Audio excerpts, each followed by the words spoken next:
Welcome back.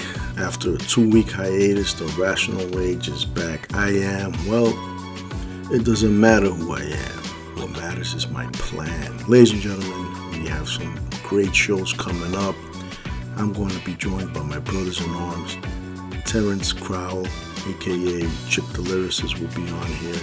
He's an Army veteran and entrepreneur, hip-hop artist, and a very positive-minded individual who's made life after the military work. Coming back will be Adalberto Garcia. If you remember, he's a Marine. He'll be back. I have my brother from another mother, Army veteran Tony Martinez. We'll be shooting the shit and talking about things like home defense and the Second Amendment. And many more, guys. Just keep tuning in. Thank you for all the love and support. Speaking of support, you can follow this show pretty much anywhere you download your favorite podcast.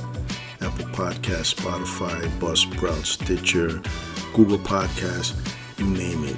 Leave a rating, 5 stars would be great. Follow the Facebook page at Rational Rage. On YouTube, we're under Handsome Reaper TV, and now on Instagram, you can follow us at rational.rage. But my favorite thing you guys can do aside from all that is send me emails. And you can do that by sending your emails to rationalrage.mailbag@gmail.com. Let me know how I'm doing. Let me know how much you love the show, how much you hate it. If you have an opinion you want to share, or is there a topic you want me to cover? The email is rationalrage.mailbag@gmail.com. Okay, so it's been 2 weeks since we last touched base, and a lot has happened. The country was getting ready to reopen before our streets became a war zone. Peaceful protests on one side, rioting and looting on the other. As you all know, this is the result of George Floyd, a black man, dying at the hands, or rather under the knee, of a white police officer, Derek Chauvin. The details everyone knows, no need to go over them. A lot of strong opinions out there over the situation. People as always divided, making things worse by politicizing the situation and pointing fingers. Candace Owens shared her opinions. She made a statement. She's probably looking for bodyguards right about now. But was she wrong in her statement? What was it that she said that everyone is so mad about? She obviously believes that George Floyd was murdered, that the police were wrong, and that justice needs to be served. So what is everybody mad about? Well, as always, people only hear what they want to hear. They have selective memory. While I agree with her statements, maybe, knowing how people are, maybe she could have said things differently due to how sensitive and volatile the situation is. But she's not wrong. So what Candace Owens said was that while she wants justice for him, she does not support George Floyd or the media's efforts to use him as a martyr in an effort to divide the nation. Listen, let's be fucking real, okay? If you don't think the media, the politicians, the celebrities, the fucking YouTubers and Instagrammers, if you don't think all these assholes are using this situation to either benefit them, to push an agenda, to capitalize on this man's death for personal gain in some shape or form, you're a fucking idiot. You're blind, you're in denial, you're clueless. You're fucking sleepwalking. Is it me, or are popular terms these days the complete opposite of reality? Terms like progressive. What the fuck is so progressive about this unrealistic way of thinking? If anything, it's regressive. And how the fuck are you woke when you're obviously blind to reality? You're not woke. You're cruising through life, asleep at the wheel. Anyways, George Floyd. Who was George Floyd? It doesn't matter who George Floyd was. Days after his death, people flooded my inbox with a copy of his criminal record. Some sent me a link to some porn flick he did. He wasn't such an angel, they said. So what? Who gives a fuck? You're missing the point. This isn't about some guy who the officers were fighting for their lives against and acted in self-defense. At least from all the footage I saw and from every angle, not once did George Floyd ever resist. Whatever George Floyd did before that day doesn't matter. It's irrelevant. From my understanding, there wasn't even a crime committed, other than, of course, the murder of George Floyd by way of asphyxiation due to his back and neck being compressed. under the knee of police officer Derek Chauvin. There was also something in the coroner's report, which, by the way, there were 2 autopsies conducted. There was something about heart disease and some reports mentioned COVID-19, but regardless, both concluded that it was homicide.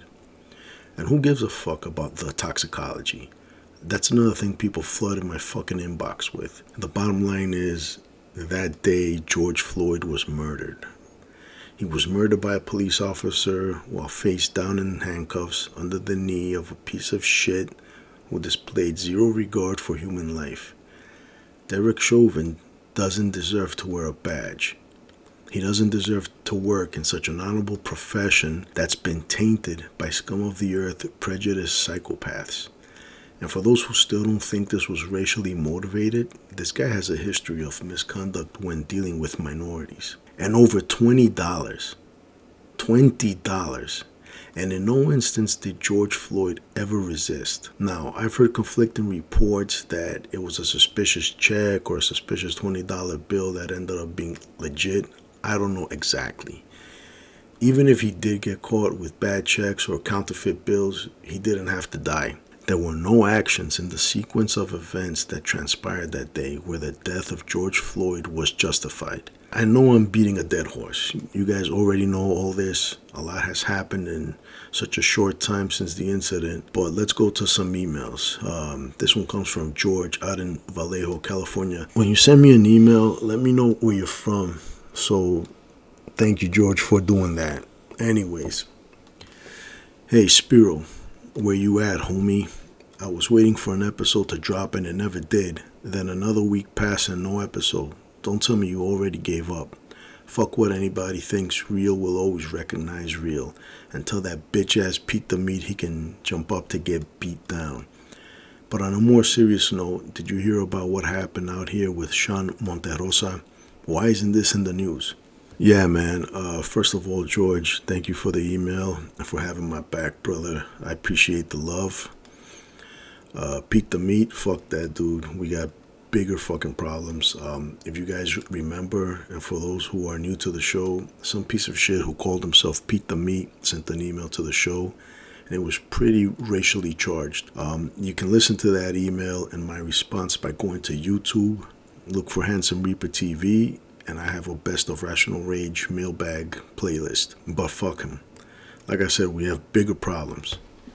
Sean Monterosa, I didn't know about this until Adalberto Garcia, who was my last guest on the show, sent me a message after the incident occurred and informed me he was heading out to the protest. So for those who don't know what happened, 22-year-old Sean Monterosa was shot and killed by a police officer while on his knees. There hasn't been any report of Sean resisting arrest or if he had cuffs on, but Adalberto Garcia will be on the show at some point. He'll shed some more light and talk about what's going on there. He did message me the next day saying the protest was peaceful and the community was united. So that's good, you know, man. No incidents, no fucking rioting and looting. But yeah. But see, this is what pisses me off and what most people still don't get, man. The world is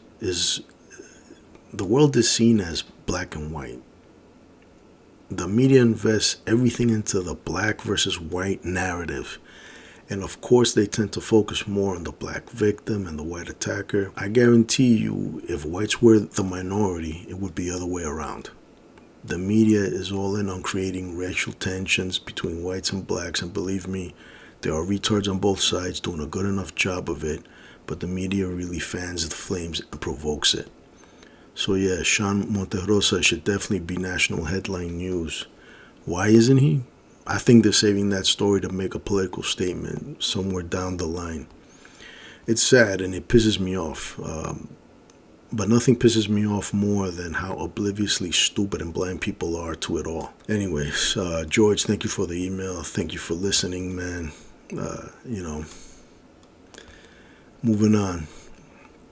This one comes from Danielson973. I'm curious to hear your take on the George Floyd situation. Well, Karate Kid, I think this episode answers your fucking question. 973. What are you, from Jersey? You're probably from Jersey unless that's like your fucking birthday or something. Anyways, thank you for the email. Thank you for listening, bro. Okay, we got Jesus fucking Christ. Jerkface Jones. I'm serious, this fucking guy goes by Jerkface Jones. B-row. Jesus fucking Christ, there's like 2 fucking rows of O's here. I guess he's hollering at me. You gotta put your girl Alyssa on blast over her crochet mask. She should definitely take you up on your offer to join your show, but not as your co-host. She can fetch you beers, make you a sandwich, give you a lap dance, and okay, dude, fuck the mailbag. I'm fucking done, man. Listen, you want to send an email to the show, send it to rationalrage.mailbag@gmail.com. That's rationalrage.mailbag@gmail.com. So it didn't take long for the conspiracy theorists to jump on this. There's a video going around claiming to be irrefutable proof that George Floyd is not dead, but alive, and the reason is because he's a Freemason, and so are the 4 police officers involved, and that they're all crisis actors. Let me tell you, maybe I'm the one who's sleepwalking, but I'm not buying it. But if you look at the presentation and listen to this man's argument, you could see how a nation of the walking dead can buy the bullshit he's selling. Hey, and maybe this guy truly believes he's uncovered a conspiracy. Who knows? Maybe this is all real to him. Anyways, I think I should have GGP of the Conspiracy Horsemen podcast on here to enlighten us. GGP is also 1/3 of the New Force Order, a Star Wars podcast, along with Dr. Destroyo, Alex Arroyo, and myself. If you're a Star Wars fan and you like an alternative raw approach to the galaxy far, far away, check out the New Force Order podcast on Podbean and on YouTube. Or just go to www.newforceorder.com and you have everything there. But be warned, it's not your typical sci-fi show operated by basement-dwelling 40-year-old virgins. You have 3 alpha males, a professional wrestler, a doctor, and a disgruntled Army veteran who get together every week and discuss in explicit detail all the good, the bad, and the ugly of the greatest intellectual property of all time, which is Star Wars. So go to www.newforceorder.com and check it out. We actually get emails from people telling us that we make it cool to like Star Wars, and I think that's cool. Anyways, ladies and gentlemen, we have barely scratched the surface on this topic. We will definitely be exploring it in more episodes to come. There's so many layers to peel back, but I definitely sense changes upon us. Not sure if it's going to be a positive change, if it's going to impact society in a positive way. Some of the change I'm reading about sounds like it's either a desperation move or a move that will create more chaos. The summer of 2020 has been one for the ages. Things will never be the same. Prepare for a new normal. But most importantly, stay safe, stay alert, stay alive. Rational Rage is over and out.